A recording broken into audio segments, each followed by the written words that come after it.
Good morning, gentlemen. I hope you're all doing okay at the end of week 2 of online learning. I'm here today to give you some tips on how to survive and thrive in online learning. Hopefully, this will give you a little bit of help as you try to negotiate and navigate through all the new things that we're asking you to do.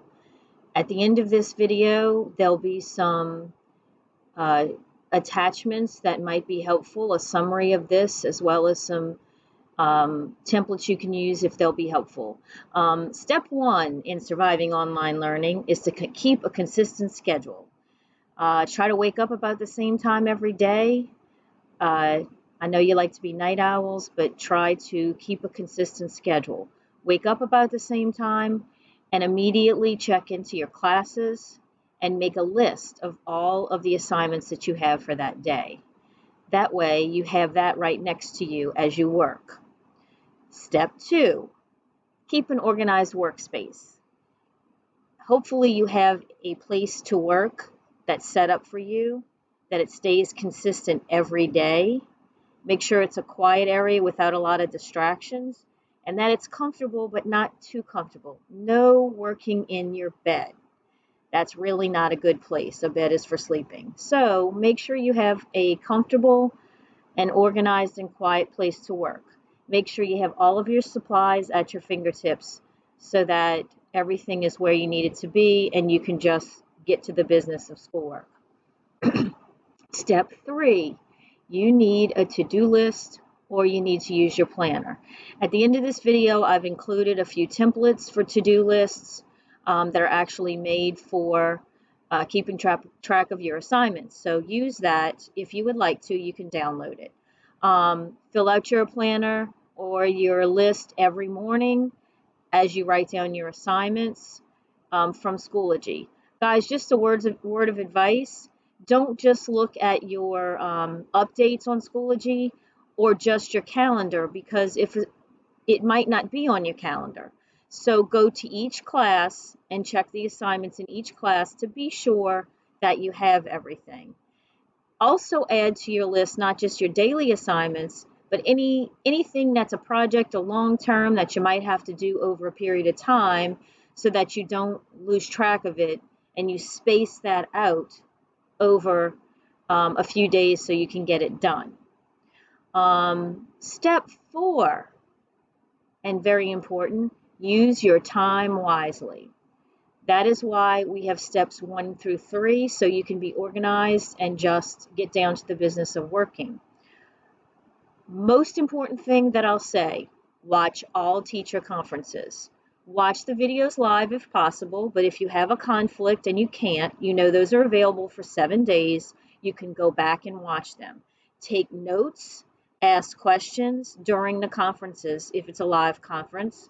Take notes, make sure that your notes are organized and you have everything that you need so that you can use them easily while working on your homework, your assignments, or open notebooks or quizzes that you might have. I would suggest working for about 45 minutes at a time and then breaking. You can't keep concentration for long periods of time, or at least good concentration. So get up and take a little short break, get something new, get a snack, do something that'll get your mind off things. But be sure to set a timer on your phone or something else, your computer, so that you come back to your work and you don't get distracted and lose track of what you were doing. That's going to be really important to keep you on task. Also, another most important step, step 5, communicate. Communicate with your teachers through email or conferences if you have questions. Please email me if you're struggling in any of your classes and you can't seem to figure out what to do. I have some National Honor Society tutors that have already been communicating with other students to help them if they're struggling, if they weren't able to get what they needed from the conferences. Email your counselor if you're struggling in any way and you need some extra help.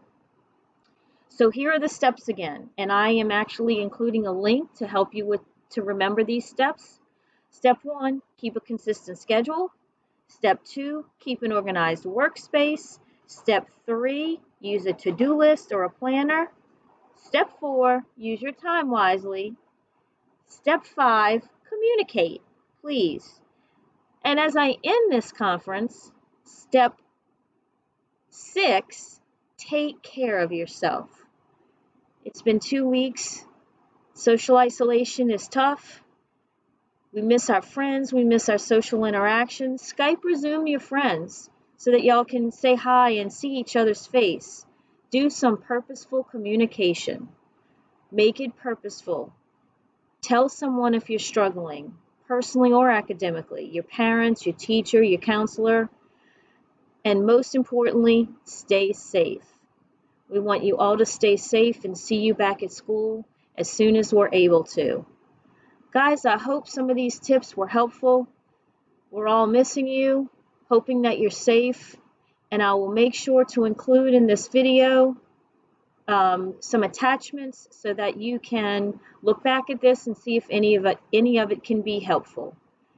Stay tuned for part 2 of how to survive and thrive in online learning. Have a great day.